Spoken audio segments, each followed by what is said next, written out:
जय हिंद दोस्तों, दो जवान, एक नेवी का जवान जो देश को बेच रहा था, इसे मैं गद्दार कहूंगा, और वो आईएसआई के हथकंडे चढ़ गया। एक एयरफोर्स का जवान जो 7 साल अपनी जिंदगी झंड करा ली, अपनी साली से मजाक करना महंगा, उसने छेड़खानी का आरोप लगाया। तीसरी बात करूंगा बागेश्वर बाबा की। ये क्या कह रहे हैं कि हमारे जो सेवादार हैं वो लौंडियाबाज हैं, लौंडियाबाजी करने के लिए हमारे पास आते हैं और यहां घूमते हैं, लड़कियां पटाते हैं, लोगों को ठगते हैं, छलते हैं और व्यवहार लोगों के साथ ऐसा करते हैं जैसे आर्मी वाले। अब मैं इस बात से मुझे खेद है कि आपके लोग हैं, आप उन्हें क्या लौंडे कह रहे हो, लौंडेबाजी कह रहे हो, लेकिन व्यवहार और धक्का ऐसे मारते हैं जैसे आर्मी वाले। ये सेवादार तो इसलिए नए नए बन रहे हैं कि यहां पर बढ़िया माल पानी, और कुछ लौंडे लौंडियाबाजी के चक्कर में चेले बन गए। हाँ, यहां रहेंगे तो आप स्वाभाविक है कि बच्चे बच्चियां आते हैं तो सब बालाजी के कारण खिंचे चले आते हैं।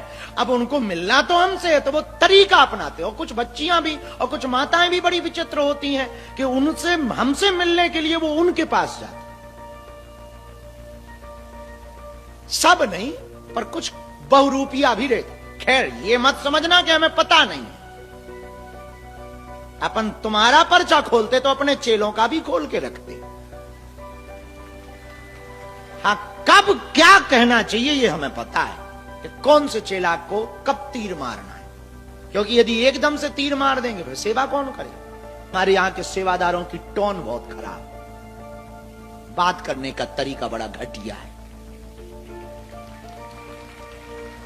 ऐसे बात करते हैं जैसे वो एहसान जता रहे हैं, ऐसे लोगों को धक्का देते हैं जैसे ये आर्मी वाले।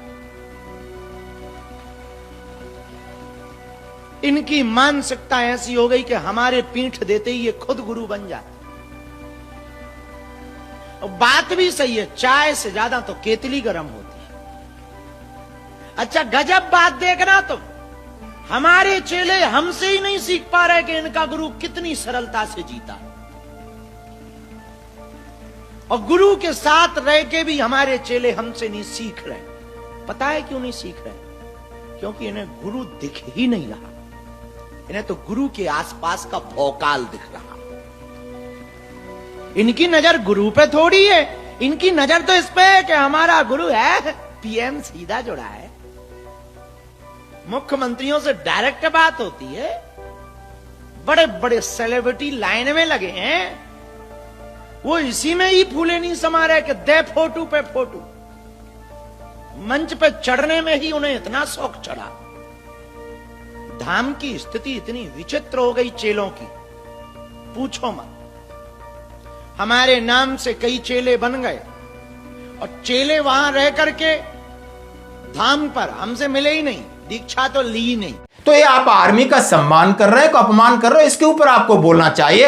और ये वीडियो आपको पहुंचाना होगा कि एक वो व्यक्ति जो पूजा जा रहा है, गद्दी पर बैठा, उसका मान सम्मान इतना हो रहा है, और वो कह रहा है कि दुर्भाग्य की बात है कि हमारे आसपास के लोग हमारा भौकाल देख रहे हैं, हमारी तपस्या नहीं देख रहे हैं, वो हमें गुरु की तरह मानते नहीं है, यानी और वो उनके चेले चपाटे हैं। इसके अंदर लौंडियाबाजी तक की बात करें तो आप इससे समझ सकते हो। इनका वीडियो देख करके आपको कमेंट्स करना है, क्या इन्होंने ये बात सही कही है या किस संदर्भ में कही है, कहां संदर्भ जाता है। अब आइए मैं बात करता हूं आईएसआई के लिए जासूसी में नौसेना का जवान गिरफ्तार। एटीएस ने आगरा से पकड़ा, केरल के कोच्चि में था तैनात, आया था शादी के लिए, शादी कर ली, हनीमून मनाया दुबई में जाकर, क्योंकि दुबई में इसके रिश्तेदार होंगे, क्योंकि आईएसआई वाले दुबई से ही नेटवर्क चलाते हैं। और इस बंदे को, इस नमूने को एटीएस ने पकड़ लिया है। तो आप बताइए इसका क्या इलाज होना चाहिए, पहले तो यहां कमेंट्स कर दो, ताकि दूसरों को भी आईएसआई सेना के अंदर स्टार्टिंग यहीं से होती है, यानी दरबार में स्टार्टिंग यहीं से होती है। सीओ साहब इंस्ट्रक्शन देते हैं कि भाई कुछ भी कर लेना, देश के साथ इस तरीके की गद्दारी का मतलब आप समझ सकते हो कि बिल्कुल आपसे एक्सपेक्ट नहीं की जा सकती। पाकिस्तानी खुफिया एजेंसी आईएसआई के लिए जासूसी करने वाले भारतीय नौसेना का जवान आदर्श कुमार उर्फ लकी ने लकी को यूपी एटीएस ने मंगलवार को आगरा से गिरफ्तार कर लिया। एटीएस ने उसे अदालत में पेश किया, 14 दिन की न्यायिक अभिरक्षा में जेल भेज दिया। एटीएस के मुताबिक केरल के कोच्चि में दक्षिण नेवल कमांड में तैनात आगरा निवासी आदर्श कुमार सामरिक महत्व की सूचनाएं आईएसआई को भेज रहा था। उसने कुछ युद्ध पोतों की तस्वीरें लोकेशन आईएसआई को अपने हैंडलर के जरिए भेजी, जिसके बदले उसके खाते में मोटी रकम भेजी गई। पाकिस्तानी एजेंट की निगरानी के दौरान आदर्श का नाम सामने आने पर एटीएस ने उस पर नजर रखना शुरू किया। शादी के लिए छुट्टी लेकर आया था आगरा और दोस्तों अपने घर आया, शादी हुई, हनीमून के लिए दुबई भी गया। अब हथकंडे चढ़ गया आईएसआई के। अब कहा जा रहा है ये हनी ट्रैप में था। 19 फरवरी को शादी हुई थी, पिता इसके शराब ठेकेदारी हैं, तो आप समझ सकते हो कि इनका अंजाम क्या होना चाहिए। इसके ऊपर मैं बहुत कुछ बोल सकता हूं, लेकिन इतना ही बोलूंगा, प्लीज कुछ भी कर लेना लेकिन ये सोचना भी नहीं, क्योंकि और कहीं भी मामला कहां से शुरू होता है, हनी ट्रैप से। फेसबुक या कुछ आप किसी लड़की या किसी के चक्कर में फंसोगे, आपको नहीं पता होगा, हो जाता है तब पता चलता है, क्या हो रहा है ये पता नहीं चलता है। तो बस आप सोशल मीडिया पे अपने हाथों को जरा पीछे रखिए, जिसको नहीं जानते उसको भगवान मान लो और आगे बढ़ जाना। प्लीज मैं बात करूंगा, अब मैं बात करूंगा एक और ऐसी कहानी। जीजा ने मुझे छेड़ा, 15 साल की साली के इस सपने ने एयरफोर्स के अच्छे खासे जवान की जिंदगी यूं बर्बाद कर दी। यानी 7 साल पहले 15 साल की एक बच्ची, यानी वो साली है, जीजा ने कुछ कहा होगा या नहीं कहा होगा, मामला चलता है। और अभी यानी ये मामला 2-4 दिन पहले 7 साल के बाद यानी अभी आया है। तो साली कह रही जीजा ने सपने में मुझे कुछ कहा होगा, मैं एंटीबायोटिक ले रही थी, मैं डिप्रेशन में थी। अब ये कहानी क्या आप देख सकते हो, कानपुर का है वायुसेना का जवान, 7 सालों तक परेशान रहा अपनी साली की वजह से।